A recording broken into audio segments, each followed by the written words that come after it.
Ako po si Juan Chumiharis. Doon naka-member sa UCGS Bacoor.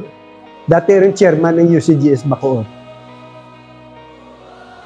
Si Pastor Fritz nag-umpisa dito sa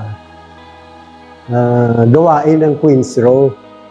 So bago umalis si Pastor Fritz, medyo nagkaroon na kaagad ng bahay pananambahan na kanyang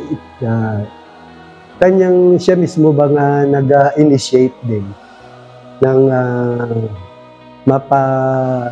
mapundar ang UCGS Queens Row.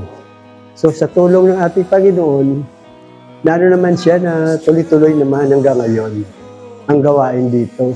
Although may mga pagsubok, Queens Row, but natural lang yun sa mga buhay Kristiyano. Magandang araw po sa inyong lahat. Ako si Pastor Julie Ann Vallequiros, naka-assign na Administrative Pastor dito sa UCGS Queens Row, ang ating worshiping congregation. Ngayon ay nasa ika-2 taon ko na dito bilang isang pastor at nasa final na paglipat na rin kami bilang isang congregation. Ang UCGS Queens Row ay 12 taon na simula nang naitatag at ito rin ay naka-6 na lipat na sa loob ng 12 taon na yon. At sa wakas, tinugunan ng Diyos ang panalangin ng Queens Row at tayo ay meron na ngang lupa na pagtatayuan ng ating sariling iglesia. Ngayon, ang inyong natutunghayan ay ang ating house church. Ito ay isang bahay na nabili para sa UCGS Queens Row at ngayon nga ang project natin dito sa Queens Row ay ma-convert talaga siya into a local church.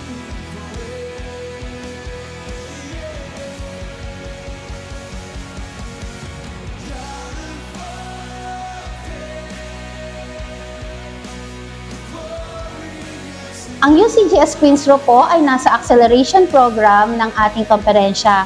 Sa loob ng 4 na taon, ito ay dapat maging local church. Ngayon po, tayo nasa ika-2 taon na at sa ika-2 taon, tayo ay nakalipat sa ating iglesia. Ang susunod na 2 taon po ay pupunuan natin para ang UCGS Queens Row ay magkaroon ng established na ministry program at gayon din ang patuloy na paglago ng mga kaaniban nito na siyang requirement para maging isang local church. Kaya naman, malaking bagay ang maitutulong sa atin ng komperensya para sa pagpapasigla pa ng ministeryo ng ating iglesia hanggang sa tayo ay maging iglesia lokal dito sa Queens Row. Kaya, salamat sa LCSMC CYF sa pagpili sa Queens Row at alam namin, marami pang patutunguhan magiging mabunga at mabiyaya ang inyong i-share na pagpapala dito sa ating iglesia sa Queens Row.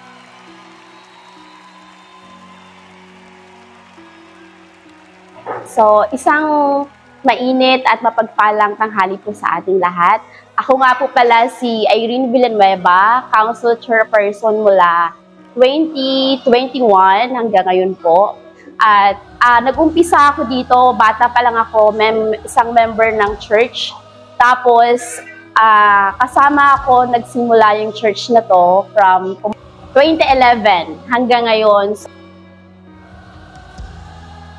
Sabi nga sa kanya mga salita na sa tamang panahon, ibibigay ni Lord yung para sa simba sa church na to. So yung maraming challenges kasi palipat-lipat kami in terms of financial or mga finances, doon kami nag-struggle.